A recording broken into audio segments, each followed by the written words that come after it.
Bonsoir tout le monde. Oui, alors un peu de lecture autrement, c'est assez atypique, c'est un acte finalement lire que nous connaissons tous, que nous pratiquons depuis extrêmement longtemps.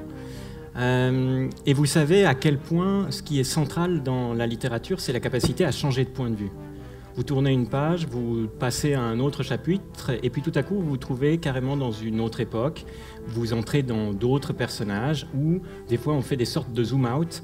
Ce genre de procédure, évidemment, le cinéma l'a bien compris, comme ici dans ce film de Beau lendemain, adapté du roman éponyme de Russell Banks, où on passe successivement, en fait, d'un avocat revanchard à une rescapée et finalement même à des objets inanimés comme le bus qui est le protagoniste de l'accident au centre en fait de ce récit.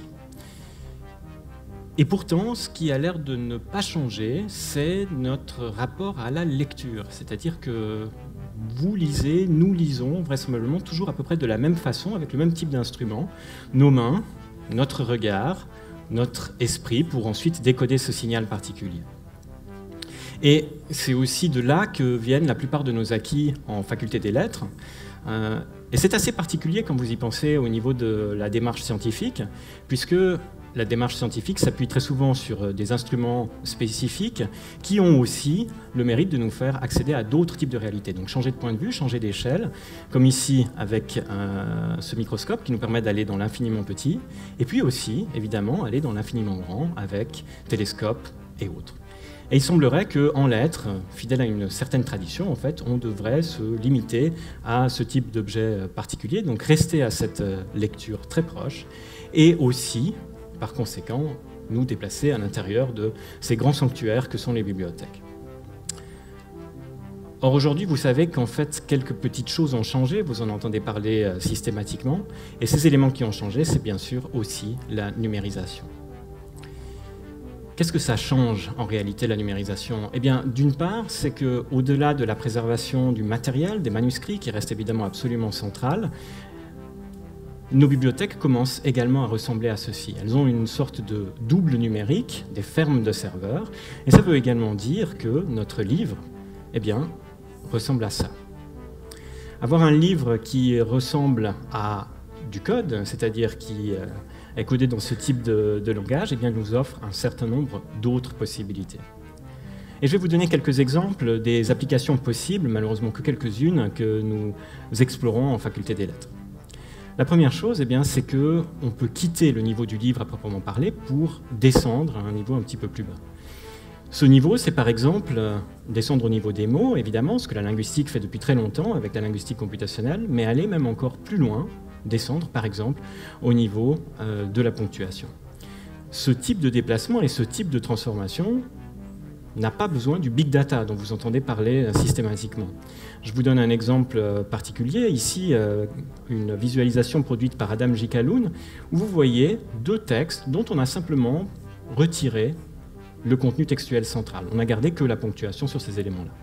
Et pour les férus de littérature américaine comme moi, qui sont présents et présentes dans la salle, peut-être que vous ne serez pas surpris de découvrir que derrière ces deux visualisations, en fait, se cachent deux auteurs. McCarthy d'un côté, qui a effectivement évacué tous les éléments parascéniques avec un texte très proche du scénario, et puis de l'autre côté, eh bien, Faulkner, qui enrichit beaucoup plus son texte avec tout un lot de commentaires.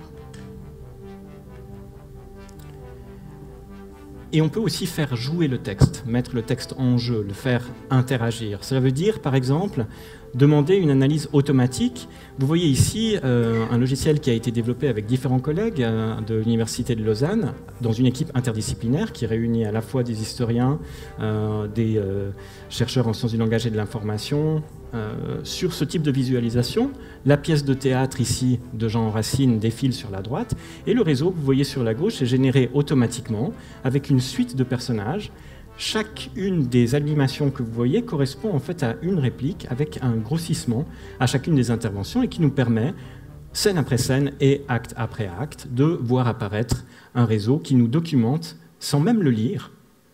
Encore que, évidemment, le but étant de combiner les deux approches, eh bien, nous permet d'avoir un aperçu général de la visualisation. Ça, c'est la première approche. La deuxième, évidemment, c'est de tirer aussi parti du big data. Et le big data, c'est cumuler tous les ouvrages pour pouvoir aller beaucoup plus loin. Par exemple, comparer ce même type de réduction typographique.